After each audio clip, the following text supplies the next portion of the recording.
Despite the fact that we've had quite an amount of stability here in the country with a new junta government in place and more clarity for Thai politics, we still have the challenge of the household debt. So to talk about it, we have the Chief Executive Officer Kun Surapon Opasatian of the National Credit Bureau and of course the Finance Editor of NOW26 and the Nation Group Kun Wichit Chaitrong. Sawasdee ka.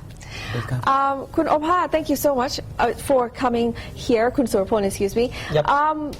Household debt has always been a very big issue here in the Thai economy.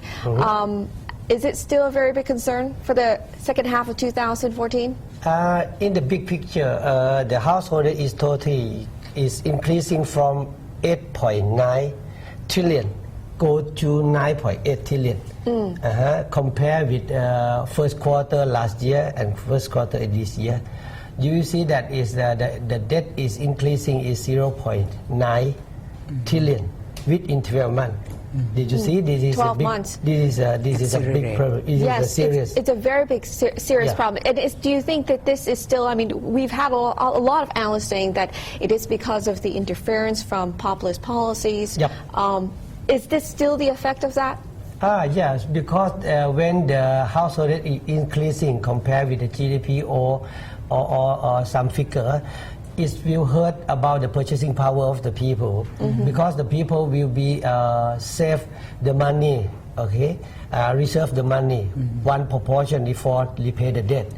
And from the national survey, okay, the low income group who have the income is less than 10,000 baht per month, okay, 60% they will pay the debt. The rest of the money is 40% or 4,000 baht per month. How they can survive in Bangkok? Okay, this is the problem that we're facing with the low income group. Okay, the young starter group who have the income is about 10,000 baht to 30,000 baht per month. Okay, one third of the income to pay for the debt. Most of the debt is a mortgage loan.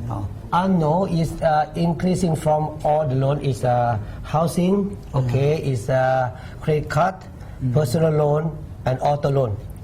That has a lot to do with, I think, now booming condominiums as well. A lot of people are buying condos. A lot of young people are buying condominiums. A lot of people are buying cars. You know, first car purchase that we saw with the last government, and of course the first house after the worst flooding. Okay, the condominium is booming. Okay, we see the new open account. Is very high growth in third quarter in year 2012. Okay, this is very high. That you know, in the past we concerned about the bubble, right? After that, okay, it slowed down. Okay, but today is still stabilized. So, what kind of mechanisms need to be in place to control this? I mean, of course, we don't really have that much clarity yet from the military government. One is the financial literacy. One is to encourage the people who know that he or she can increase the debt, but he or she will be control about the debt service ratio. The debt service ratio is the payment, the amount to payment the debt by month.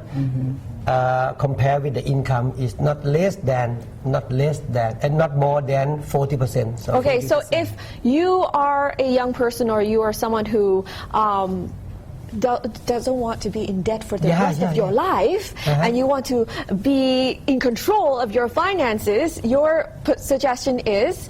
The banker's suggestion is 40%. 40%. Make sure that it's 40% of your For example, if income. you have an income is 20,000 baht per month, okay, all the debt that you will pay on due in this month, not more than 8,000 baht. 8,000 baht. This is the to taking care yourself before you go to the bank to inquiry or to apply the loan. From the supply side, the promotion to encourage the people to buy everything using the future cash. Credit card. And you mentioned about the high household debt, about more than 80% of GDP. 82. 82% reduction. Now it has created the risk for the system, financial system. It will be closely monitored because the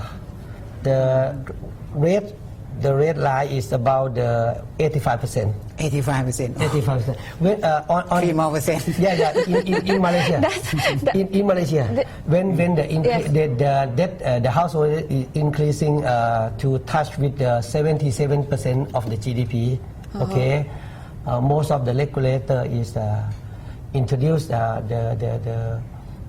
some mechanism to control the people. To increasing the debt. So that's very interesting because you said that it's very important to educate, it's very important to have the people have literacy, but this takes time. What about the short-term mechanisms? What can we do to make sure that we, do not have this problem continue to worsen? Tighten the credit policy. Okay, validate the income, shift the income when the people. In terms of the condition, the people who have the 15,000 baht per month income can get the credit card. But in reality, this income is not. It's shift to 20,000, 30,000 baht. You mean the central bank have to do something? I think we will control. They closely monitor. But is that the total amount of the bad debt is just only 2 or 3%. It's not hurt in terms of the big picture. Okay? But in some segment, the low income segment or the young starter, okay, the low income segment have the problem. Okay, how to helping them? Okay, the young starter. Okay, to warning them don't to be increasing the debt. Please control your debt service ratio. Because now they're carefree. I mean, you can see them on the streets. They're driving their new automobile. They're staying at condos. They're living the life. Okay, but they don't know exactly what the threats are, right? Yeah, but they cannot to get the new loan because today very tightened in credit risk policy. Because of the fact that we are very much concerned about the household. So in your perspective, do you think that there's going to be any slight changes with the MPC, the Monetary Policy Committee, in the end of this year to help? But you said that this is only a small minimum impact, right, on the economy? The amount of the bad debt, is just only 2 or 3% of the total of the total bank loan, right? It's not affect in the big picture, but that I mentioned is closely monitor in segment by segment, and push the mechanism to helping segment by segment. But there may be a good news that economic start to recover. Right. Income should rise. If the economy is growing at 2 or 3% and the next year is 4% or 5%, okay, we're helping the people who have the more salary, more income. Okay, if the people is more income, they can reserve the money to pay the debt smoothly. So employers will have to to increase their costs as well, which is not very easy in that way. Anyway, so lastly, we're running out of time. What do you think for the end of 2014 and the beginning of 2015? How are we going to be as a whole country in terms of dealing with our debt? Saving now. You can using the simple formula. 40% of your salary is for expense in the lifestyle you will pay. 20% of your income saving. 40% of your income is pay the debt. I'm trying to write this down. I need to know too. Yeah. This is the formula. It's very, very safe. 40, 20, 40. Okay, you get that? If you didn't get that, you can always watch again on our website there. I'm on Twitter here at @_now26. You can always tune in for that. Thank you so much for being with us here on our program. From us, of course, we now see that there's more credibility with the Thai economy. There might not be that much of an impact from the household debt, but still a very big concern. So get to saving if you can. Anyways, up next is the Thai news. We'll see you next time.